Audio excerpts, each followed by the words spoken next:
ನೀನು ಹೇಳ್ದಾಗೆ ಆಗಲಿ.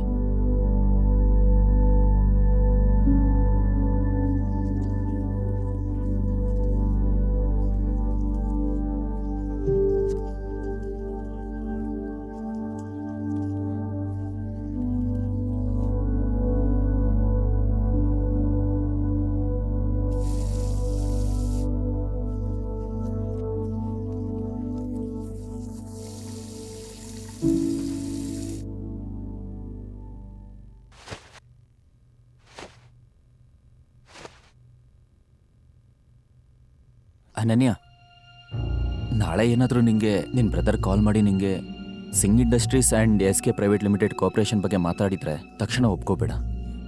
ಅಂದರೆ ಸ್ವಲ್ಪ ಟೈಮ್ ತಗೋ. ನಿನ್ನ ಇಂಪಾರ್ಟೆನ್ಸ್ ಬಗ್ಗೆ ನಿಮ್ಮ ಬ್ರದರ್ಸ್ಗೂ ಸ್ವಲ್ಪ ಗೊತ್ತಾಗಬೇಕಲ್ವಾ? ನೀನು ಹುಚ್ಚನ? ಅದ್ವೈತ್ ನನ್ನ ಅಣ್ಣ ಚಿರಾಗ್ಗೆ ಎಲ್ಲನೂ ಕೊಟ್ಟಿದ್ದಾನೆ. ಈಗ ಅವನೇ ಸಂಪೂರ್ಣ ಕಾರ್ಪೊರೇಷನ್ನ SK ಪ್ರೈವೇಟ್ ಲಿಮಿಟ್ ಜೊತೆ ನಡೆಸ್ತಾನೆ. ನನ್ಗೆ ಅವನ ಅಗತ್ಯ ಏನಿದೆ? ನಿನಗೇನು ಗೊತ್ತಿಲ್ಲ. ಸುಮ್ಮನೆ ಏನೇನು ಹೇಳ್ತಾ ಇದೀಯಾ? ಅನನ್ಯ, ನೀನು ಇದನ್ನ ನೆನ್ಪಿಡ್ಕೊ. ಅವ್ರು ಕಾಲ್ ಮಾಡಿದ್ರೆ ಒಂದೇ ಸಲ ಓಕೆ ಅನ್ಬೇಡ. Good night. ಹೋಗ್ ಮಲ್ಗು. ತನ್ನ ಮಾತನ್ನ ಕೇಳಿ ಸಾಮ್ರಾಟ್ ಮಲಗಿದ. ಅನನ್ಯ ತನ್ನನ್ನು ತಾನು ಹೇಗೋ ಸಮಾಧಾನ ಪಡಿಸಿಕೊಂಡು ಲೈಟ್ ಆಫ್ ಮಾಡಿ ಅವಳು ಕೂಡ ಮಲಗಿದಳು. ಮುಂದಿನ ದಿನ ಅನನ್ಯ ಕೆಲಸಕ್ಕೆ ಮನೆಯಿಂದ ಹೊರಟಾಗ ಸಾಮ್ರಾಟ್ ಕೂಡ ಹೋಟೆಲ್ ಸಫೈರ್ ಕಡೆ ಅವಳನ್ನ ಹಿಂಬಾಲಿಸಿದ. ಸಾಮ್ರಾಟ್ ತನ್ನ ನಿಜವಾದ ಗುರುತನ್ನ ಎಲ್ಲರಿಂದಲೂ ಮರೆ ಮಾಡಿದ್ದನು. ಸಿಂಗ್ ಕುಟುಂಬಕ್ಕೆ ಅವನು ಕೇವಲ ಸಾಮಾನ್ಯ ಡೆಲಿವರಿ ಬಾಯ್ ಮತ್ತು ನಿರುಪಯುಕ್ತ ಅಳಿಯ. ಆದರೆ ವಾಸ್ತವದಲ್ಲಿ ಅವನು ಬಲಿಷ್ಠ ಕಂಪನಿಯ ಹೊಸ boss, the mafia king. Under world ನಲ್ಲಿ ಜನರು ಅವನನ್ನ ಟೈಗರ್ ಎಂದು ಕರೆಯುತ್ತಿದ್ದರು. ಸಂಜಯ್ ಕೊಲೆಯಾದ ನಂತರ ಅಕ್ರಮ್ ಸಾಮ್ರಾಟ್ನನ್ನ 18 ವರ್ಷದ ಕಾಲ ಅನಾಥಾಶ್ರಮದಲ್ಲಿ ಇಟ್ಟನು. ಅಲ್ಲಿ ಪ್ರತಿದಿನ ಕಠಿಣ ಶಾರೀರಿಕ ತರಬೇತಿ ನೀಡಿ ಪ್ರತಿಯೊಂದು ಕಷ್ಟವನ್ನು ತಯಾರಿಸಲು ಅವನನ್ನು ತಯಾರಿಸಲಾಯಿತು. ಈ ಕಂಪನಿಯ ಅಡಿಪಾಯವನ್ನು ಅವನ ತಂದೆ ಸಂಜಯ್ ಹಾಕಿದನು. ಆದರೆ ಸಂಜಯ್ ಸತ್ತ ನಂತರ ಕಂಪನಿಯ ಜವಾಬ್ದಾರಿ ಅವನ ನಿಷ್ಠಾವಂತ ಪಾರ್ಟ್ನರ್ ಅಕ್ರಮ್ನ ಭುಜಗಳ ಮೇಲೆ ಬಿದ್ದಿತು. ಅಕ್ರಮ್ಗೆ ಸಾಮ್ರಾಟ್ ಸಾಕಷ್ಟು ಶಕ್ತಿಯುತನಾಗಿದ್ದಾನೆ ಎಂದು ಅನಿಸಿದಾಗ ಅವನನ್ನ ಮಾಫಿಯಾ ಕಿಂಗ್ ನ ಸಿಂಹಾಸನಕ್ಕೆ ಕೂರಿಸಿದನು. ಆದರೆ ಒಂದು ಷರತ್ತು ಇಟ್ಟನು. ತನ್ನ ನಿಜವಾದ ಗುರುತನ್ನ ಎಲ್ಲರಿಂದಲೂ ಮರೆ ಮಾಡಬೇಕು. ಈ ಷರತ್ತು ಮುರಿದರೆ ಸಾಮ್ರಾಟ್ ತನ್ನ ಸಿಂಹಾಸನ ಕಳೆದುಕೊಳ್ಳಬೇಕಾಗುತ್ತದೆ. ಕಚೇರಿಯ ರಾಯಲ್ ವಾತಾವರಣ, ವಿಶೇಷವಾಗಿ ನಿನಗಾಗಿ ಎಲ್ಲವನ್ನು ಮಾಡುವ ಸಮರ್ಥ ಸೆಕ್ರೆಟರಿ ಇದ್ರೆ ನೀನು ಯಾವುದೇ ಮಾಡುವ ಅಗತ್ಯವಿಲ್ಲದಿದ್ದರೆ ಆಗ ಅದನ್ನು ಇನ್ನಷ್ಟು ಎಂಜಾಯ್ ಮಾಡ್ತೀಯಾ. ಸಾಮ್ರಾಟ್ ಇನ್ನು ಇದನ್ನೇ ಯೋಚಿಸುತ್ತಿದ್ದಾಗ ಅವನ ಕಚೇರಿಯ ಬಾಗಿಲನ್ನು ತಟ್ಟಿದ ಶಬ್ದ ಬಂತು. ಅವನ ಸೆಕ್ರೆಟರಿ ನಂದಿತಾ ಬಂದಳು. ಇಂದು ಅವಳು ಇನ್ನು ಚೆನ್ನಾಗಿ ಕಾಣಿಸುತ್ತಿದ್ದಳು. ಆದರೆ ಈ ಬಾರಿ ನಂದಿತಾ ಸಾಮ್ರಾಟ್ನತ್ತ ನೋಡಿದಳು. ತಕ್ಷಣ ಟೈಗರ್ಗೆ ಏನೋ ಹೇಳಿದಳು.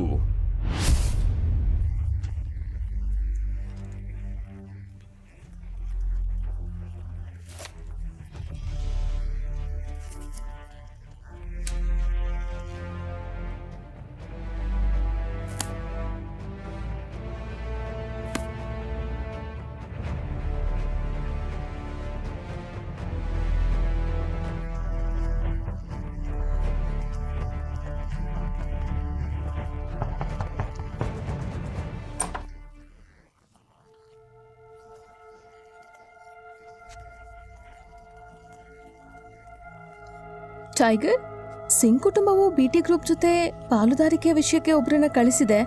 ಅವ್ರ ಹೆಸರು ಚಿರಾಗ್. ಅವನ್ನ ಹೊರಗೆ ಕಳಿಸು. ಸರಿ. ಅದ್ವೈತ್ ಅವನು ಏನ್ ಅನ್ಕೊಂಡಿದ್ದಾನೆ? ಕೊಲಾಬ್ರೇಷನ್ನ ಅನನ್ಯ ಹ್ಯಾಂಡಲ್ ಮಾಡ್ತಾಳೆ ಅಂತ ನಾನು ಹೇಳಿದ್ದೀನಿ. ಆದ್ರೆ ಇವನು ಬೇರೆ ಬೇರೆಯವ್ರನ್ನ ಯಾಕೆ ಕಳಿಸ್ತಿದ್ದಾನೆ? ಬಹುಶಃ ನಾನು ನನ್ನ ರೀತಿಯಲ್ಲಿ ಅವನಿಗೆ ಹೇಳಬೇಕು ಅನ್ಸುತ್ತೆ. ಚಿರಾಗ್ ಕೂಡ SK ಪ್ರೈವೇಟ್ ಲಿಮಿಟೆಡ್ ನ ಐಷಾರಾಮಿ ಕಚೇರಿಯಲ್ಲಿ ಇದ್ದನು. ಅವನು ಮೊದಲ ಮಹಡಿಯಲ್ಲಿ ಕಾಯುತ್ತಿದ್ದನು. ಆದರೆ ನಂದಿತಾ ಅವನನ್ನ ಅಲ್ಲಿಂದ ಹೊರಗೆ ಹೋಗು ಎಂದಾಗ ಅದು ಚಿರಾಗ್ಗೆ ಅತಿಯಾದ ಅವಮಾನವಾಯಿತು.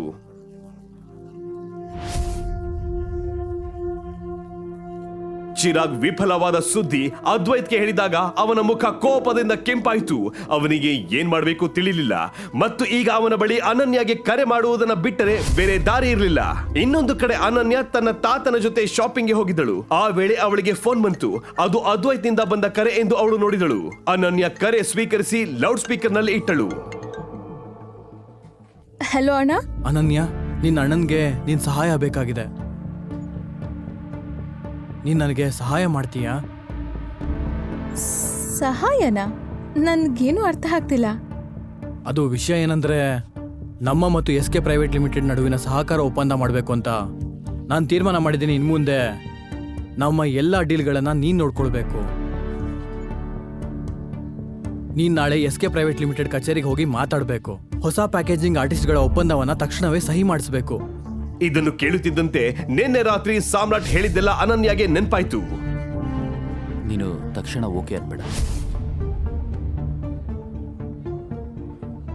ಕ್ಷಮಿಸಿ ಅಣ್ಣ, ಈ ವಿಷಯನ ನೀವೇ ಚಿರಾಗ್ಗೆ ಹಸ್ತಾಂತರಿಸಿದ್ದೀರಲ್ವಾ, ಆದ್ರಿಂದ ನನ್ಗನ್ಸ್ತಾ ಇದೆ ಅದು ಅರ್ಧಕ್ಕೆ ಬಂದಿದ್ರೆ ಅವನೇ ನೋಡ್ಕೊಳ್ಳಿ. 4 ಸೇರಿ 1 ಮಿಠಾಯಿ ಮಾಡಿದ್ರೆ ಅದ್ ಬೇರೆನೆ ಆಗುತ್ತೆ. ಸರಿ ಅಣ್ಣ, ನನಗ್ ತುಂಬಾ ಕೆಲ್ಸ ಇದೆ, ನಾನು ನಂತರ ಮಾತಾಡ್ತೀನಿ. ನೀನ್ ಏನ್ ಮಾಡ್ದೆ ಮಗಳೇ? ನಿಂಗ್ ಗೊತ್ತಾ ಇದ್ರು ಕಾನ್ಸಿಕ್ವೆನ್ಸಸ್ ಏನಾಗುತ್ತೆ ಅಂತ? ಶ್ರೀಕಂಠ ದತ್ತ ಪ್ರಕಾರ ಅನನ್ಯ ತನ್ನ ಕೈಗೆ ಬಂದ ಒಳ್ಳೆಯ ಅವಕಾಶವನ್ನ ತಳ್ಳಿ ಹಾಕಿದಳು. ಅದ್ವೈತ್ ಅವಳಿಗೆ ಕರೆ ಮಾಡಿ ಮುಂಚಿತವಾಗಿ ವಿನಂತಿಸಿದ್ದ, ಆದರೆ ಅನನ್ಯ ಒಪ್ಪಿಕೊಳ್ಳಲಿಲ್ಲ. ಅವಳು ನಿರಾಕರಿಸಿದಳು. ಅನನ್ಯ ಡಿಸೈನರ್ ಬೊಟಿಕ್ ನಿಂದ ಹೊರಬಂದು ಒಂದು ಬೆಂಚ್ ಮೇಲೆ ಕೂತಳು. ತಕ್ಷಣವೇ ಸಾಮ್ರಾಟ್ಗೆ ಮೆಸೇಜ್ ಕಳುಹಿಸಿದಳು.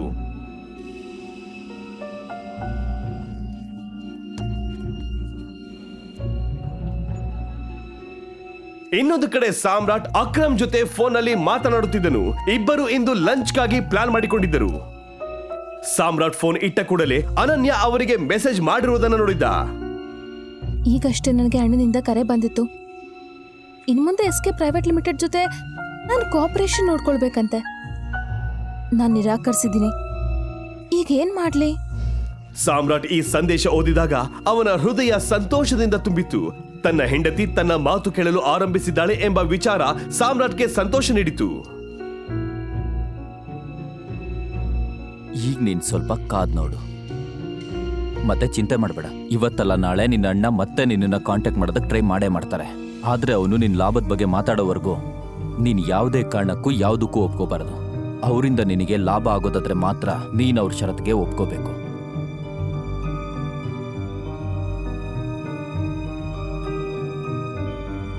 ಬಹಳ ದಿನಗಳ ನಂತರ ಸಾಮ್ರಾಟ್ ಇಂದು ಅಕ್ರಮ್ನನ್ನ ಭೇಟಿಯಾಗುತ್ತಿದ್ದನು. ಸಾಮ್ರಾಟ್ಗೆ ಅವನ ಬಗ್ಗೆ ತಿಳಿಸಿದ್ದು ಅಕ್ರಮ್. ಟೈಗರ್ ಎಂಬ ಹೆಸರನ್ನು ಅವನಿಗೆ ತಿಳಿಸಿದ್ದು ಸಹ ಅಕ್ರಮ್. ಟೈಗರ್, ಸ್ವಾಗತ ಸ್ವಾಗತ ಸ್ವಾಗತ. ಬಾ, ಇಲ್ಲಿ ಕೂತ್ಕೋ. ಅಕ್ರಮ್ ಗೌರವದಿಂದ ಸಾಮ್ರಾಟ್ ಅನ್ನು ಮುಖ್ಯ ಕುರ್ಚಿಯಲ್ಲಿ ಕೂರಿಸಿದನು. ಅವನನ್ನು ಒಂದು ವಿಶೇಷ ಉದ್ದೇಶಕ್ಕಾಗಿ ಕರೆಸಿಕೊಂಡಿರುವುದಾಗಿ ಹೇಳಿದನು. ಅಕ್ರಮ್ ಚಪ್ಪಾಳೆ ಹೊಡೆದ ಕೂಡಲೇ ಕಪ್ಪು ಬಟ್ಟೆ ಧರಿಸಿದ ಒಬ್ಬ ವ್ಯಕ್ತಿ ಕೊಠಡಿಗೆ ಪ್ರವೇಶಿಸಿದನು. ಅವನ ಕೈಯಲ್ಲಿ ಒಂದು ಸಣ್ಣ ಬಾಕ್ಸ್ ಇತ್ತು. ಅಕ್ರಮ್ ಆ ಬಾಕ್ಸ್ ಅನ್ನು ತೆಗೆದುಕೊಂಡು ಸಾಮ್ರಾಟ್ ಅಂತ ಬಂದ. ನಾನು ಇದನ್ನ ವಿಶೇಷವಾಗಿ ನಿನಗಾಗಿ ತಯಾರಿಸಿದ್ದೀನಿ. ಇದು ನನ್ನ ಬಳಿ 18 ವರ್ಷಗಳಿಂದ ಇತ್ತು. ಆದ್ರೆ ಈಗ ಇದು ಅದರ ಜವಾಬ್ದಾರಿ ನಿನ್ನ ಕೈಗೆ ಹೋಗ್ಬೇಕಾದ ಸಮಯ ಬಂದಿದೆ. ತಗೋ ಇದನ್ನ. ಅಕ್ರಮ್ ಅಂಕಲ್,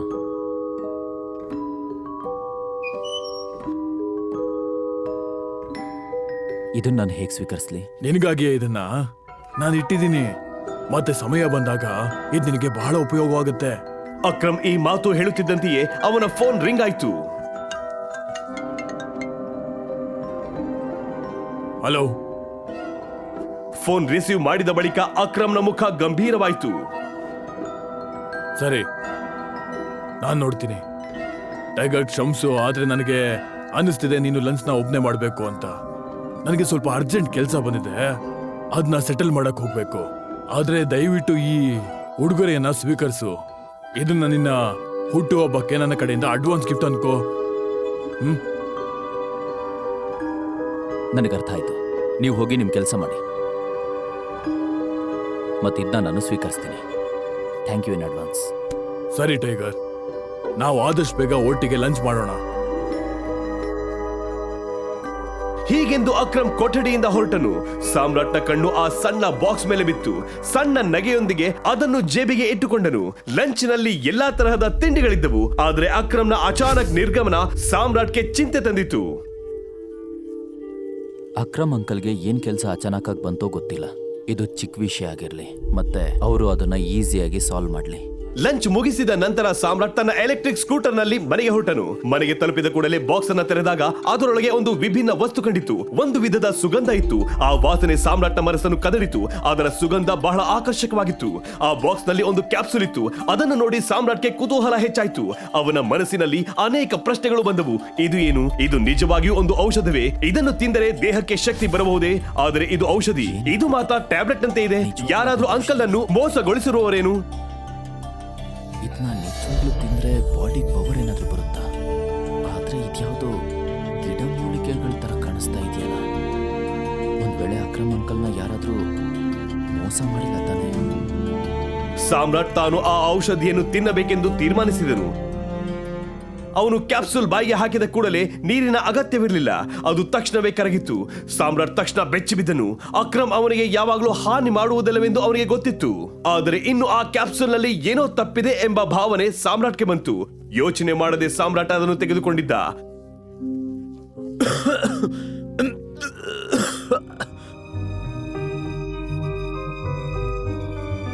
ಹಠಾತ್ ಅವನ ಹೊಟ್ಟೆಯಲ್ಲಿ ತೀವ್ರವಾದ ನೋವು ಉಂಟಾಯಿತು. ಕೆಲವು ಸೆಕೆಂಡ್ಗಳಲ್ಲೇ ಅವನ ದೇಹ ಸಂಪೂರ್ಣವಾಗಿ ಕಂಪಿಸತೊಡಗಿತ್ತು ಮತ್ತು ಅಲ್ಪ ಸಮಯದಲ್ಲೇ ಸಾಮ್ರಾಟ್ಗೆ ಜ್ಞಾನ ತಪ್ಪಿತು. ಅವನು ಕಣ್ಣು ತೆರೆದಾಗ ಏನೇನೋ ರಾತ್ರಿ ಆಗ್ತಿತ್ತು. ಸಾಮ್ರಾಟ್ ಕಣ್ಣು ತೆರೆದ ತಕ್ಷಣವೇ ಅವನಿಗೆ ತೀವ್ರವಾದ ವಾಸನೆ ಬಂತು. ಆ ಕ್ಷಣದಲ್ಲಿ ಅವನ ಬಟ್ಟೆಗಳು ಸಂಪೂರ್ಣ ನೆಂದಿತ್ತು. ಅದರಿಂದ ದುರ್ಗಂಧ ಬರ್ತಿತ್ತು. ಆ ದೃಶ್ಯವೇ ಅಸಹ್ಯವಾಗಿತ್ತು. ಯೋಚಿಸಲು ಅವನಿಗೆ ಸಮಯವಿರಲಿಲ್ಲ. ಅವನು ನೇರವಾಗಿ ಬಾತ್ರೂಮ್ಗೆ ಓಡಿ ಹೋಗಿ ಸ್ನಾನಕ್ಕೆ ಹೋದ.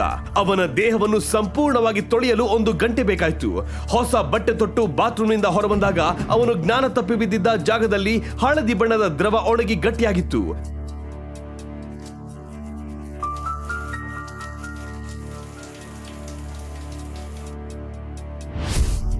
ಅದರಿಂದ ಭಾರಿ ದುರ್ಗಂಧ ಬರ್ತಿತ್ತು. ಅದನ್ನು ಸ್ವಚ್ಛಗೊಳಿಸಲು ಸಾಮ್ರಾಟ್ನಿಗೆ ಇನ್ನು ಅರ್ಧ ಗಂಟೆ ಬೇಕಾಯಿತು.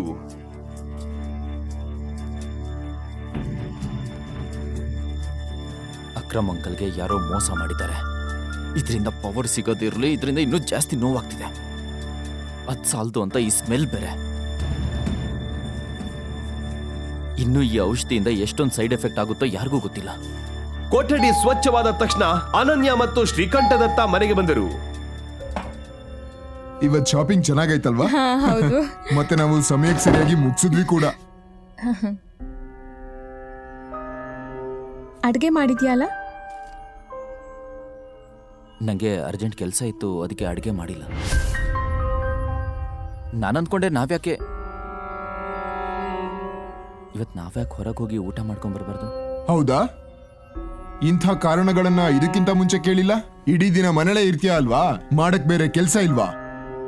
ಈಗೀಗ ಇವನು ತುಂಬಾನೇ ಬ್ಯುಸಿಯಾಗಿದ್ದಾನೆ ಅನ್ಸುತ್ತೆ. ಅನನ್ಯಾಗೆ ಕೂಡ ಸಾಮ್ರಾಟ್ನ ಮಾತುಗಳನ್ನ ಸಹಿಸಿಕೊಳ್ಳಲು ಆಗಲಿಲ್ಲ. ಆದರೆ ಕಳೆದ ಕೆಲವು ದಿನಗಳಿಂದ ಸಾಮ್ರಾಟ್ನ ಬದಲಾದ ಸ್ವಭಾವವನ್ನು ನೋಡಿ ಅವನ ಮೇಲೆ ಕೋಪ ತೋರಿಸಲು ಮನಸ್ಸಾಗಲಿಲ್ಲ. ಅದಕ್ಕಾಗಿ ಅವಳು ಹೇಳಿದಳು, ಆಕ್ಚುಲಿ ತಾತ, ನಾನು ಹೀಗೆ ಯೋಚಿಸ್ತಾ ಇದ್ದೆ. ಇನ್ ಸ್ವಲ್ಪ ಹೊತ್ತು ಹೊರಗೆ ಹೋಗಿ ಊಟ ಮಾಡೋಣವಾ?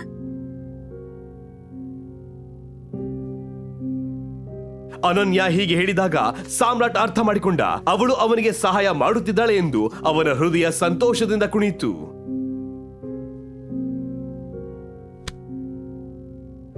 ಸಾಮ್ರಾಟ್ ಏನ್ ನಡೀತಾ ಇದೆ? ಜವಾಬ್ದಾರಿ ಅನ್ನೋದು ಒಂದ್ ವಿಷಯ. ಯಾವಾಗ್ಲೂ ನೀನೇ ಅಡ್ಗೆ ಮಾಡ್ತಿದ್ದಿದ್ದು, ಇವತ್ತು ಮಾಡು ಅಂತ ಹೇಳಿರ್ಲಿಲ್ವಾ? ಏನಾಯ್ತು? ಏನೇನೋ ಕಾರಣ ಹೇಳೋದ್ ನಿಲ್ಸು. ಸರಿ, ನಾಡಿದ್ದು ಸನ್ನೆ ಹುಡ್ದಬ್ಬ. 2 ದಿನ ಒಳಗಡೆ ಅವನಿಗೆ ಒಳ್ಳೆ ಉಡುಗೊರೆ ತಂದ್ಕೊಡು. ಅದು ಚೀಪ್ ವಸ್ತು ಆಗ್ಬಾರ್ದು. 1000 ಸರಿ ಯೋಚಿಸಿ ತಗೊಂಡ್ ಬಾ. ಇಲ್ದಿದ್ರೆ ನನ್ಗೆ ಅವಮಾನ ಆಗುತ್ತೆ. ರಂಗ್ರೇಜ್ ರೆಸ್ಟೋರೆಂಟ್ ನಲ್ಲಿ ಸನ್ನಿ ಸಿಂಗ್ ಹುಟ್ಟುಹಬ್ಬದ ಸಂಭ್ರಮ. ಆ ದಿನ ಸಾಮ್ರಾಟ್, ಅನನ್ಯ, ಶ್ರೀಕಂಠದತ್ತ ಎಲ್ಲರೂ ಪ್ರತ್ಯೇಕವಾಗಿ ಸ್ಥಳಕ್ಕೆ ತಲುಪಬೇಕಾಗಿತ್ತು. ಏಕೆಂದರೆ ಎಲ್ಲರೂ ಸನ್ನಿಗಾಗಿ ಉಡುಗೊರೆಗಳನ್ನು ತರಬೇಕಾಗಿತ್ತು. ಟೈಮ್ ಆಗ್ತಾ ಇದೆ.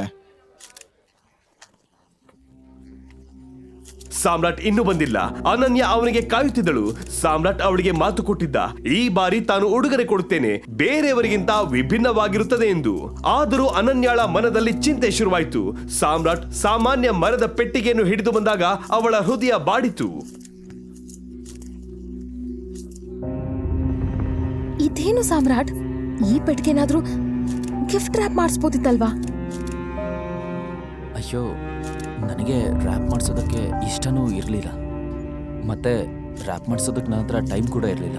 ಹೋಗ್ಲಿ ಬಿಡು, ಇದರಿಂದ ಏನು ವ್ಯತ್ಯಾಸ ಆಗುತ್ತೆ? ಬಾಕ್ಸ್ಗಿಂತ ಬಾಕ್ಸ್ ಒಳಗೆ ಇರೋದೇ ಮ್ಯಾಟರ್ ಆಗುತ್ತಲ್ವಾ? ಈಗ ಎಲ್ರು ಉಡುಗೊರೆ ಕೊಡೋದಕ್ಕೆ ಪ್ರಾರಂಭಿಸಿದಾಗ ಈ ಪೆಟ್ಟಿಗೆಯನ್ನು ಕೂಡ ಅವುಗಳೊಂದಿಗೆ ಇಟ್ಬಿಡು. ಈ ಬಾರಿ ನನಗೆ ಯಾವ ಡ್ರಾಮಾ ಬೇಡ, ನನಗ್ ಸಾಕಾಗಿದೆ. ಸರಿ, ನೀನು ಹೇಗೆ ಹೇಳ್ತೀಯೋ ಹಾಗೆ. ಸನ್ನಿ ಸಿಂಗ್ ನ ನಿಷ್ಠಾವಂತ ಸ್ನೇಹಿತ ಚಿರಾಗ್ ಈ ಎಲ್ಲವನ್ನು ಗಮನಿಸುತ್ತಿದ್ದ. ಸಾಮ್ರಾಟ್ನನ್ನ ಅವಮಾನಿಸಲು ಬಂದ ಈ ಸುವರ್ಣಾವಕಾಶವನ್ನು ಬಿಡಲು ಅವನು ಬಯಸಲಿಲ್ಲ. ಈ ತರದ ಗಿಫ್ಟ್ ಗಳನ್ನ ತಗೊಂಡು ಪಾರ್ಟಿಗೆ ಬರ್ತಾರ? ಚಿರಾಗ್, ಸಾಮ್ರಾಟ್ ನನ್ ಗಂಡ, ಅವನನ್ನ ಅವಮಾನ ಮಾಡೋ ಯತ್ನ ಮಾಡ್ಬೇಡ. ನೋಡು ಅನನ್ಯ, ನಿನ್ ಮನ್ಸಿಗೆ ನೋವು ಕೊಡ್ಬೇಕು ಅಂತ ನಾನು ಬಯಸಲ್ಲ. ಆದ್ರೆ ಈ ಬಡವಂಗೆ ಗೊತ್ತಿರ್ಬೇಕು ತಾನೆ, ಅವನ್ ಮದ್ವೆ ಆಗಿರೋದು ಕೋಟ್ಯಧಿಪತಿ ಹುಡುಗಿನ ಅಂತ. ಎಲ್ಲಿವರೆಗೂ ಹೀಗೆ ವೀಕ್ಷಕರ ತರ ಇರ್ತಾನೆ? ನೀನು ನಿನ್ನ ಕೆಲಸ ನೋಡ್ಕೊ. ನಂಗೆ ಇಲ್ಲಿ ಗಲಾಟೆ ಮಾಡೋದಕ್ಕೆ ಇಷ್ಟ ಇಲ್ಲ. ನೀನ್ ಬಾಯಿ ಮುಚ್ಚು, ನಿನ್ ಸ್ಟೇಟಸ್ ನೋಡ್ಕೊಂಡ್ ಮಾತಾಡು. ಮತ್ತೆ ಮರಿಬೇಡ, ನೀನೊಬ್ಬ ಸಾಮಾನ್ಯ ಡೆಲಿವರಿ ಹುಡುಗ ಆಗಿದ್ದವನು. ಅನನ್ಯ ನಿನ್ನ ಮದುವೆ ಆಗಿದ್ರಿಂದ ಬಾರಿ ಹಾರಾಡ್ತಿದ್ಯಾ? ನಾನು ಎಷ್ಟೇ ಯೂಸ್ಲೆಸ್ ಆಗಿದ್ರು ಏನೂ ಪರವಾಗಿಲ್ಲ. ನಿನ್ಗಿಂತ ನಾನು ಬೆಟರ್ ಆಗಿದ್ದೀನಿ. ನಿನ್ ತರ ನನ್ನನ್ನ SK ಕಂಪನಿಯಿಂದ ಕಸದ ತರ ಆಚೆ ಹಾಕಿಲ್ಲ. ಈ ವಿಷಯ ಚಿರಾಗ್ಗೆ ಹೆಚ್ಚು ಉರಿಯಿತು. ಅವನಿಗೆ ನಗರದ ದೊಡ್ಡ ಗೂಂಡಗಳ ಜೊತೆ ಒಡನಾಟ ಇತ್ತು. ಅವನು ಸಾಮ್ರಾಟ್ ಜೊತೆಗೆ ಗಲಾಟೆ ಮಾಡಿಕೊಂಡ. ಎಲ್ಲ ಮುಗಿದೋಯ್ತು. ಇವತ್ತು ರಾತ್ರಿ ಸಾಮ್ರಾಟ್ಗೆ ಹಬ್ಬ ಗ್ಯಾರಂಟಿ. ಇವನ್ ಜೊತೆ ಇದೇ ಆಗ್ಬೇಕಾಗಿತ್ತು. ಸಿಂಗ್ ಕುಟುಂಬ ಸಾಮ್ರಾಟ್ ಜಗಳ ಮಾಡೋದನ್ನ ನೋಡಲು ಬಯಸುತ್ತಿತ್ತು.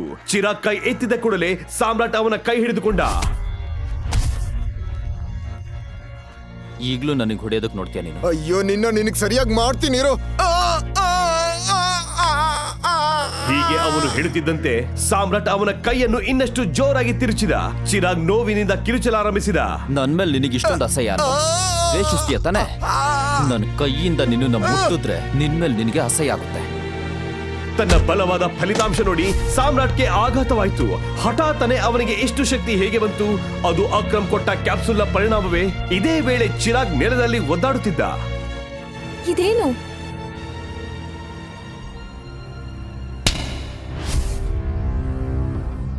ನಿನ್ನನ್ನ ನೀನು ಏನ್ ಅಂದ್ಕೊಂಡಿದ್ಯಾ? ಇದು ಅದ್ವೈತ್ ಹುಟ್ಟು ಹಬ್ಬದ ದಿನ, ಖುಷಿ ಆಚರಿಸೋ ದಿನ. ಸಾಮ್ರಾಟ್ ಕೂಡ ಶ್ರೀಕಂಠದತ್ತ ಕಡೆಗೆ ಕೋಪದಿಂದ ನೋಡುತ್ತಿದ್ದ. ಇವತ್ತು ನಾನ್ ನಿನ್ನ ಕೊಲ್ದೆ ಇದ್ರೆ ನನ್ನ ಹೆಸರು ಚಿರಾಗ್ ಓಬೆರಾಯ ಅಲ್ಲ. ಅಂತೆಂದು ಚಿರಾಗ್ ತನ್ನ ಫೋನ್ ತೆಗೆದು ಒಂದು ನಂಬರ್ಗೆ ಕರೆ ಮಾಡಿದ್ದ. ಶ್ರೀಕಂಠದತ್ತನ ಎಲ್ಲ ಅವಮಾನಗಳನ್ನು ಸಾಮ್ರಾಟ್ ಸಹಿಸಿದ್ದ. ಆದರೆ ಈಗ ಅವನಿಗೆ ಸಾಕಾಯ್ತು. 2 ವರ್ಷ ಆಗಿದೆ ನಾನು ಮತ್ತೆ ಅನನ್ಯ ಮದ್ವೆ ಆಗಿ. ನಿಮಗ್ ನನ್ನ ಕಾಂಟ್ರಿಬ್ಯೂಷನ್ ಯಾವತ್ತೂ ಕಾಣಿಸ್ಲೇ ಇಲ್ಲ. ಯಾವಾಗ್ಲೂ ನೀವು ನನಗೆ ಅವಮಾನ ಮಾಡಿದ್ದೀರಾ, ಹೀನಾಯವಾಗಿ ನಡ್ಕೊಂಡಿದ್ದೀರಾ. ಮತ್ ನನಗೆ ಹೊಡ್ತಿರೋ ಈ ಏಟ್ನ ನಾನು ಯಾವತ್ತೂ ಮರೆಯಲ್ಲ. ನೀವು ಯಾವ ನಾಯಿನ 2 ವರ್ಷ ಸಾಕಿದ್ರೋ ಆ ನಾಯಿ ಇವಾಗ ಹೋಗ್ತಾ ಇದೆ. ಮತ್ ಹೊಗಳುತ್ತಾ ಹೋಗ್ತಾ ಇಲ್ಲ, ಕಚ್ಕೊಂಡು ಹೋಗ್ತಾ ಇದೆ. ನಾನು ವಾಪಸ್ ನಿಮ್ಮ ಮನೆಗೆ ಬರಬೇಕು ಅನ್ನೋದಾದ್ರೆ ಆ ಅದ್ವೈತ್ ಬಂದು ನನ್ನ ಹತ್ರ ಕ್ಷಮೆ ಕೇಳಬೇಕು. ಅವನ್ ಬಂದು ನನ್ನ ಕಾಲಿಗೆ ಬಿದ್ದು ಕ್ಷಮೆ ಕೇಳಬೇಕು. Just shot up. ಅನನ್ಯ ಕಣ್ಣುಗಳು ಸಾಮ್ರಾಟ್ ಮೇಲೆ ನೆಟ್ಟಿದ್ದವು. ಅವಳಿಗೆ ಅವನು ಸಂಪೂರ್ಣ ಬದಲಾಗಿರುವಂತೆ ಕಾಣುತ್ತಿದ್ದ. ಅವನ ಮಾತುಗಳನ್ನು ಕೇಳಿ ಉಳಿದವರು ಬೆಚ್ಚಿಬಿದ್ದರು. ಸಾಮ್ರಾಟ್ ಎಂಬ ಅಪ್ರಾಯೋಜಿಕ ವ್ಯಕ್ತಿ ಇಂತಹ ಮಾತು ಆಡುತ್ತಾನೆ ಎಂದು ಯಾರೂ ನಿರೀಕ್ಷಿಸಿರಲಿಲ್ಲ.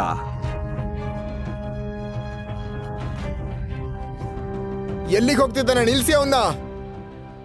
ನಿನ್ಗಿಲ್ಲಿಂದ ಹೋಗು ಅಂತ ಯಾರು ಹೇಳಿದ್ದು? ನೀನ್ ಇಲ್ಲೇ ಇರು, ಆಮೇಲೆ ನೋಡು ಏನಾಗುತ್ತೆ ಅಂತ. ಚಿರಾಗ್ ಮಾತು ಮುಗಿಸಿದ ತಕ್ಷಣ ಹಲವಾರು ಕಾರುಗಳು ರಂಗ್ರೇಜ್ ರೆಸ್ಟೋರೆಂಟ್ ಹೊರಗೆ ನಿಂತವು. ಸಾಮ್ರಾಟ್ ಅನ್ನ ಕೊಲ್ಲಲು ಚಿರಾಗ್ ನಗರದ ಅತಿ ಅಪಾಯಕಾರಿ ಗೂಂಡ ಅಕ್ರಮ್ನನ್ನು ಕರೆಸಿಕೊಂಡಿದ್ದ.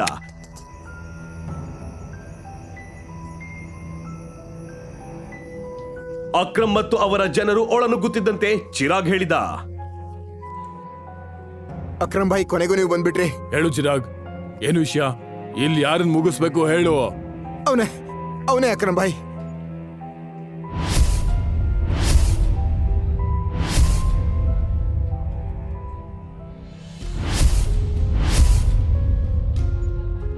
ನೀ ನನ್ನ ತಮ್ಮನಿಗೆ ಹೊಡೆದಿದ್ದು? ಯಾವಾಗ್ಲೂ ಬೊಗಳೋ ನಾಯಿಗೆ ಪಾಠ ಕಲ್ಸಕ್ ಬರಬಾರ್ದು. ಮಗನೇ, ನೀನಿನ್ನು ಚಿಕ್ಕವನು, ನಿನ್ ರಕ್ತ ಕುದಿಯುತ್ತೆ, ನನಗೆ ಅರ್ಥ ಆಗತ್ತೆ. ಆದ್ರೆ ನಿನಗೆ ಈ ವಿಷಯ ಗೊತ್ತಿಲ್ಲ ಅನ್ಸುತ್ತೆ. ಇಲ್ಲಿವರೆಗೂ ನನ್ನ ಜೊತೆ ಯಾರು ಈ ರೀತಿ ಮಾತಾಡಿಲ್ಲ ಅಂತ. ಜನರು ನಿನ್ ಜೊತೆ ಹೇಗ್ ಮಾತಾಡ್ತಾರೆ ಅನ್ನೋದು ನನಗೆ ಮುಖ್ಯ ಅಲ್ಲ, ಆದ್ರೆ ನೀವು ನನ್ನ ಜೊತೆ ಈ ತರ ಮಾತಾಡಿದ್ರೆ ತುಂಬಾ ಪಶ್ಚಾತ್ತಾಪ ಪಡ್ತೀರಾ. ಮಗನೇ, ನಿನ್ನಲ್ಲಿ ನಿಜವಾಗ್ಲೂ ತುಂಬಾ ಅಹಂಕಾರ ಇದೆ. ಅಂದ್ರೆ ನಿನ್ನಂತ ವ್ಯಕ್ತಿಗಳ ಮುಂದೆ ನಾನು ನನ್ನ ಅಹಂಕಾರನೂ ತೋರಿಸ್ಬಾರ್ದ? ಸಾಮ್ರಾಟ್ ಮುಖದಲ್ಲಿ ಭಯವೇ ಇರಲಿಲ್ಲ, ಅವನಲ್ಲಿ ಯಾರೋ ಆವರಿಸಿದಂತೆ ಕಾಣುತ್ತಿತ್ತು. ಅಕ್ರಮ್ ನಾನು ಯಾರು ಅಂತ ನಿನ್ಗೆ ಗೊತ್ತಾಗ್ತಾ ಇಲ್ವಾ? ನೆನ್ಪು ಮಾಡ್ಕೋ. ಅಕ್ರಮ್ ಭಾಯ್ ಸಾಮ್ರಾಟ್ ಕಡೆಗೆ ತೀವ್ರವಾಗಿ ನೋಡುತ್ತಿದ್ದ. ಯಾವುದೋ ಕಾರಣಕ್ಕೆ ಸಾಮ್ರಾಟ್ ಅವನಿಗೆ ಪರಿಚಯದವನಂತೆ ಕಾಣುತ್ತಿದ್ದ. ಈ ತರ ಮಾತಾಡಕ್ಕೆ ಎಷ್ಟೋ ಧೈರ್ಯ ನಿಂಗೆ? ನಾನು ಅವನಿಗೆ ಪಾಠ ಕಲಿಸ್ತೀನಿ.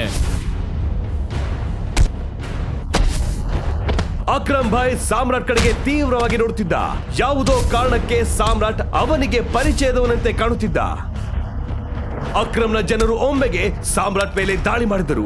ಆ ಗಲಾಟೆಯಲ್ಲಿ ಸಾಮ್ರಾಟ್ ಬೆರಳಿನ ಉಂಗುರ ಬಿದ್ದಿತ್ತು. ಅದು ಉರುಳಿ ಅಕ್ರಮ್ ಭಾಯ್ ಕಾಲಿನ ಬಳಿ ಬಂತು.